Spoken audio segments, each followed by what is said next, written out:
Hello and welcome. I am Thomas Porteus and you are watching The World Report. Let us take a look at the headlines for this hour. An arrest warrant has been issued for impeached South Korean President Yoon Suk-yeol. The court warrant comes after Yoon's short-lived decision to impose martial law.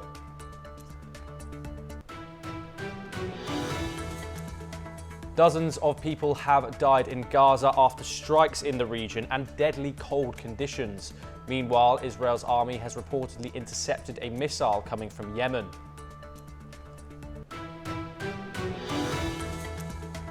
American officials have accused Chinese state-sponsored hackers of breaking into systems at the Treasury Department. Labeled as a major incident, employee workstations and unclassified documents were allegedly accessed.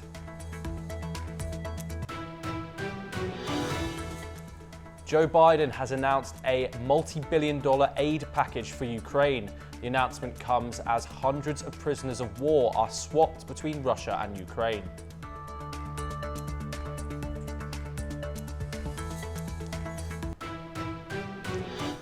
A tragic plane crash has claimed 179 lives in South Korea.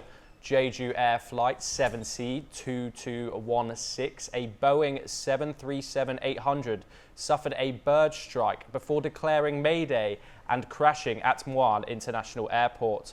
Only 2 flight attendants survived. South Korea's acting President Choi Sang-mok has declared a national mourning period until January the 4th, 2025, and called for a major overhaul of air safety systems. Investigators, including US experts from Boeing, are analysing the flight data recorder. Funeral services have begun with memorial altars set up across the country. Among the victims, one family lost 9 members, including a grandfather on his first overseas trip. With us with the updates is Aditya Wadwan, our reporter. Aditya, what are the updates on this? Well, Tom, absolutely. As you rightly pointed out, the investigators are so far, conducting the safety trials of this Boeing aircraft 737-800 that was, being operated by the Jeju aircraft. And let us remind our viewers that this Jeju aircraft is one of the budget airline in South Korea. While so far, as you rightly pointed out, the U.S. Investigation, the U.S. team has also joined the investigation. There have been several issues with the Boeing aircraft. Earlier this year, in May, Singapore airline Boeing aircraft that was operating between London and Singapore had experienced mid-air severe turbulence, which had, claimed the life of one person. And in some other incidents, where Air Canada flight had landed. Had done an unsafe landing at a Halifax airport without the landing gear deployed. So there are the serious concerns with Boeing. The Air Canada with the other incident that had happened with the Air Canada airline also was operating Boeing. And as per some reports, Air Canada also operates more than 100 Boeing aircraft. Which is a significant number when it comes to the safety of the passengers. So all this needs to thoroughly investigated as to what is the problem with these Boeing aircraft, because there have been always there have been reports that the radar systems should be well equipped to handle such problematic situations, so that the crashes can be avoided in the future. And many emotional stories of those who have been killed in the South Korean plane crash are coming.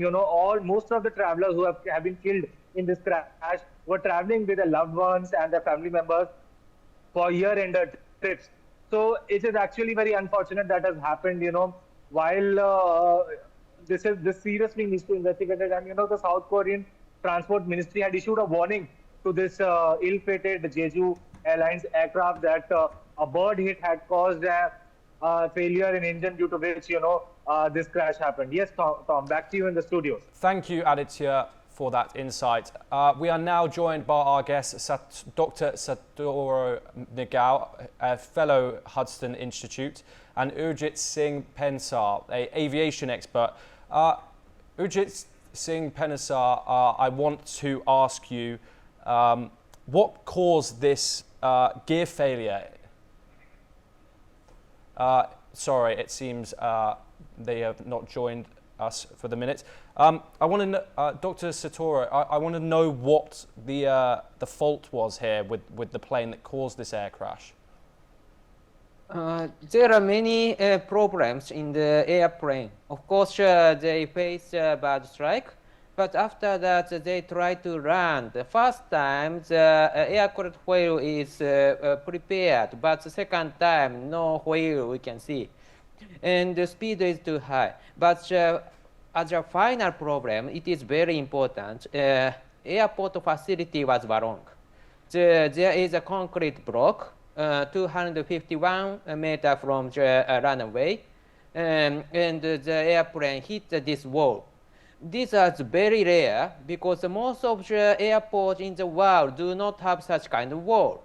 Indeed, there is a localized facility in that place, but in many airports in the world do not fortify by concrete to fortify this localized machine.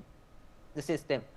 So that's why this is very rare incident indeed. South Korea's airport has such kind of facility which made by the concrete block is very rare, and there are no such kind of very few such kind of facility in other countries. So that is the reason this is the problem of the airport side. That is a big problem because the airport side means that the governmental side. So it will affect the politically. That is the current situation, I believe. Dr. Nagao, what are the implications? What's being done to make sure this never happens again? Firstly, they need to improve the airport facility. Of course, a bad strike has happened. That is a problem of the airport side. Because only 4 officers deal with this kind of the bad strike situation in that airport. That is a very few number of the officials. But at the same time, why localize the system is fortified concrete. In Japan, in 2050, the Hiroshima airport, the South Korean plane tried to land. That time, the speed is faster than that this time. This time, the 180 kilometers. But that time 200 kilometers more faster and hit the localizer in that Hiroshima airport. But the localizer made by the very soft. So these airports, this incident in 2050, the Hiroshima in Japan, there is no casualties.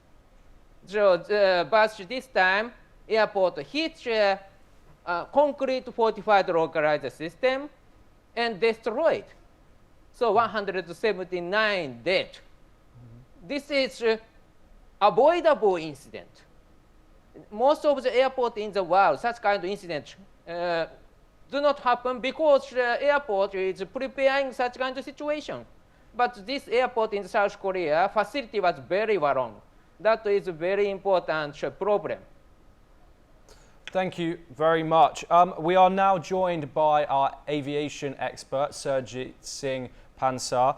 I want to ask, are the current safety standards enough for an aging aircraft like a Boeing 737-800? Hello, are you asking me? Yes, I am. Welcome. It's a very, very rare incident, which is a totally avoidable incident. Because if the gear was not coming down, the pilot would have carried out a missed approach, climbed to 3,000 feet, 4,000 feet. He should have burnt the fuel, made the aircraft weight to the minimum. And during that time, the airport authority could have laid foam on the runway, which would have given the braking effect to the aircraft also.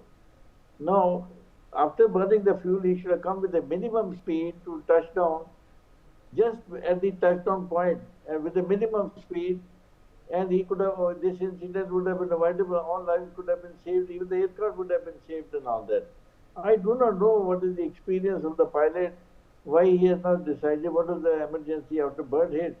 Was the bird hit avoiding him to go around, or we don't know. All these things will come out only after investigation, operator read out a cockpit voice recorder and digital flight data recorder.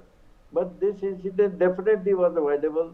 Pilot could have gone around, spent the fuel, make the aircraft weight minimum and landed with a minimum speed. We could see it landing very fast and hit the wall. The wheels are not on where the braking effect is to come. By going around spending the fuel, the airport authority should have also got time to lay foam on the runway, which will give the further effect of braking on the runway, which was not done. And I don't know what are the airport facilities available at the time of crash. What is the experience of the pilot? These days, most of the airlines, they are rushing their pilots to command with the lesser experience. And because there is shortage of commanders, they're enhancing the training very fast. All these factors contribute to such incident, but surely this incident was avoidable and we could have saved the lives of all the passengers, even the aircraft would have been saved. In India, we had 2 incidents where the people had done belly landing and the aircraft was flying after a few days and there was no casualty also. It's only the skill of the pilot at the last minute and his experience and the knowledge and the use of the checklist. Checklist is the Bible. All the airlines, all the manufacturers laid down the checklist of emergency, engine failure, engine fire, gear not coming down, hydraulic system failure, so many things. If the pilot would have gone around the checklist, both of the pilots could have studied, one of the pilots could have studied the checklist, and as per checklist, they could have landed very, very safely and saved the life of so many. It's a very sad incident which was avoidable. And only the inquiry will tell how to avoid the recurrence of such incidents in the future. Thank you very, very much. Dr. Nagao, I just wanted to ask you quickly, what is the public sentiment about this absolutely devastating incident? Obviously, it's the worst plane crash in South Korea for decades.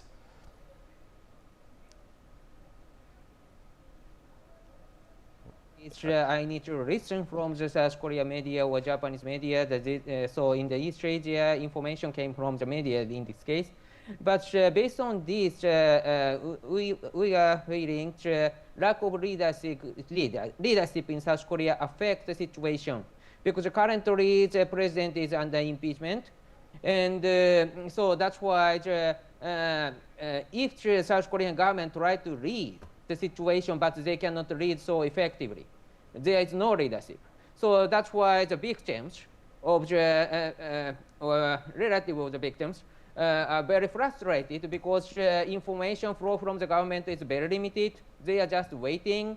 Only few number is few number of the dead body is already released. So that's why they are just waiting and very frustrated. That is the situation I had. So leadership is needed to deal with the disaster, such kind of case, but lack of leadership has happened in South Korea just now. Thank you very much. Thank you very much to both of you for joining us today. We'll now move on to some more stories. Russia and Ukraine have exchanged hundreds of prisoners in a deal brokered by the UAE. 150 Ukrainian soldiers were swapped for an equal number of Russian troops. US President Biden announced nearly $2.5 billion in military aid to Ukraine. Here is the full report. Russia and Ukraine have exchanged hundreds of prisoners in a deal brokered by the United Arab Emirates. The Russian Ministry of Defense confirmed the swap of 150 Ukrainian soldiers for an equal number of Russian troops. Ukrainian President Zelensky reported that 189 Ukrainians, including key defenders from Azovstal, Mariupol, Chernobyl, and Snake Island, had returned home. The exchange was deeply emotional, marked with poignant moments as freed Ukrainians reunited with their loved ones in northern Ukraine. This was the 59th prisoner exchange since the full-scale war began and one of the biggest so far. Ребят, я благодарю вас за службу, за терпение, за мужество, за то, что все перенесли. Мы очень рады, что наше Министерство обороны очень много работало за ваше возвращение. Наш президент очень переживал, и вы уже почти дома. In addition to the prisoner swap, US President Biden announced nearly $2.5 billion in military aid to Ukraine. The funding includes $1.25 billion from the Presidential Drawdown Authority and $1.22 billion from the Ukraine Security Assistance Initiative. Secretary of the Treasury Janet Yellen also revealed $3.4 billion in economic aid to support Ukraine's government and infrastructure amid the ongoing war. Bureau Report, NewsX. We will now look at some updates from the Indo-Pacific region. India's space ambitions soared on Monday with the launch of the PSLV C-60 rocket. The mission, called SPADE-X, aims to test docking technology in space. The two small satellites will demonstrate rendezvous, docking and undocking. This technology is vital for India's future human spaceflight and moon missions. India is now set to join the ranks of Russia, the USA and China with this breakthrough. The country's space program has been growing rapidly, achieving major milestones at a fraction of the cost of global powers.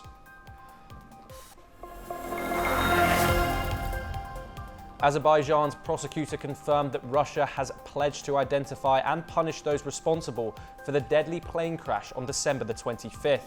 The crash, involving an Azerbaijan Airlines flight, killed 38 people. Russian authorities have not confirmed if their missiles caused the crash, but President Putin apologized to Azerbaijan's President Aliyev. The crash occurred in Russian airspace, and Russia's investigative committee promised to take action.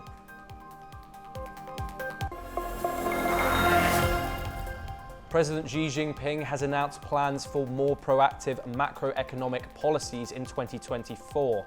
Speaking at a top political advisory meeting, Xi acknowledged China's struggles with a property market crisis and weak consumption. Beijing has already implemented several measures, including interest rate cuts and easing home buying restrictions. However, economists warn more fiscal stimulus is needed to boost domestic consumption. China's official growth target of about 5% for 2023 remains at risk, with many economists predicting it will fall short. Severe snowstorms in Japan's northern region have led to dozens of flight cancellations as millions travel home for the new year. Japan Airlines cancelled 42 flights from Hokkaido, affecting 6,000 passengers. ANA also scrapped 14 flights, impacting 800 travellers.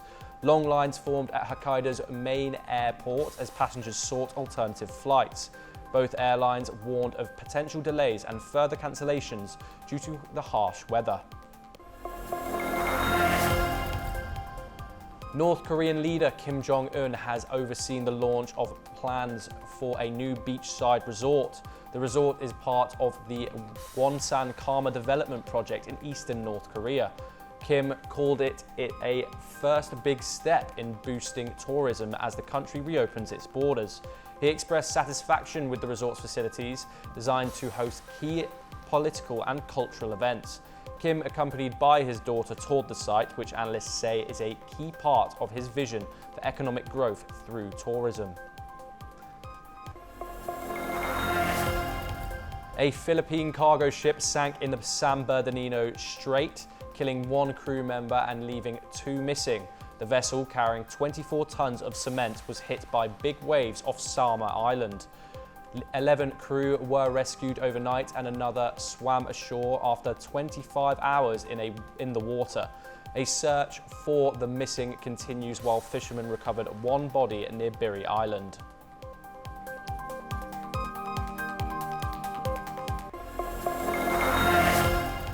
North Korean leader Kim Jong-un has extended New Year's greetings to Russian President Vladimir Putin, praising their deepening ties. Kim expressed support for Russia's efforts in Ukraine and offered to push ahead with new joint projects. Meanwhile, Russia and Ukraine have exchanged over 300 prisoners of war. Let us take a look at the report. North Korean leader Kim Jong-un has paid homage to Russian President Vladimir Putin in a New Year's message extolling deepening ties between Pyongyang and Moscow. In a letter to mark the new year, Kim extended his greetings to his dearest friend and comrade Putin, the Russian people and Russian military personnel.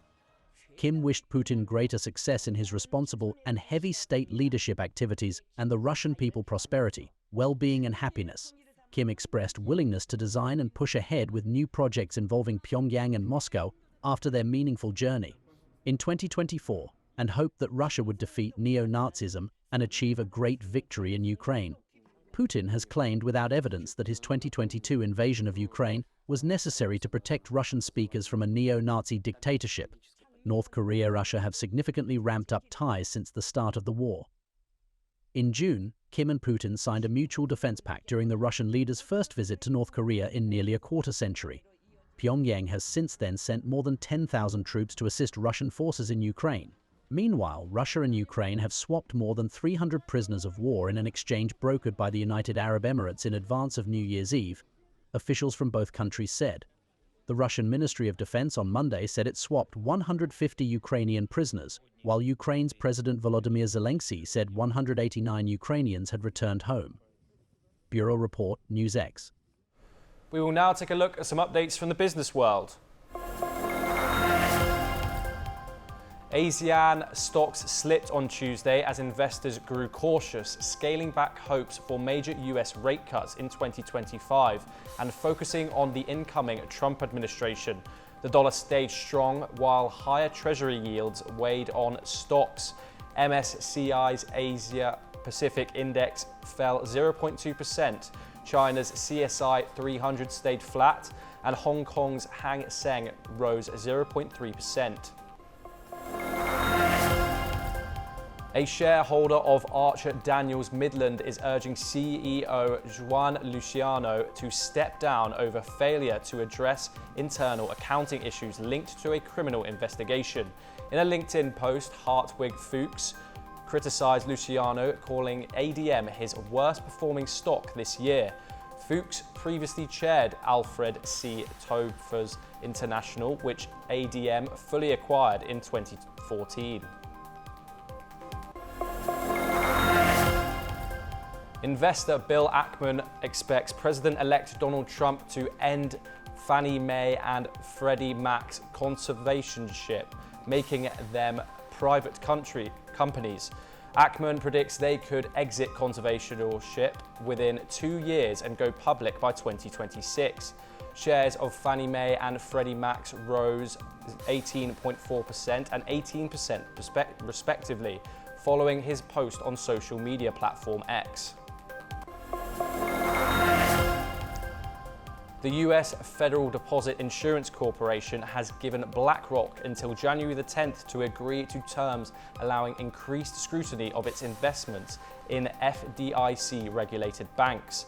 The FDIC recently reached a similar deal with Vanguard, aiming to enforce stricter rules for passive investment in these banks. These agreements, known as passivity agreements, are part of ongoing efforts to monitor asset managers' influence on these institutions. The US Justice Department filed a complaint against Dave Inc. It also announced a civil enforcement action against CEO Jason Wilk for alleged federal law violations. The Justice Department and Federal Trade Commission alleged that the company misled users with ADS, offering cash advances up to $500, which many never received. The complaint seeks consumer redress, civil penalties, and a permanent injunction to prevent future violations.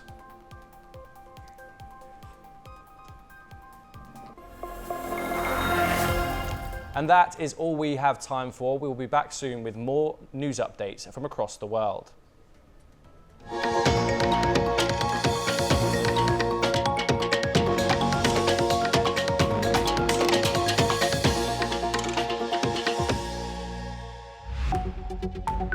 Thank you.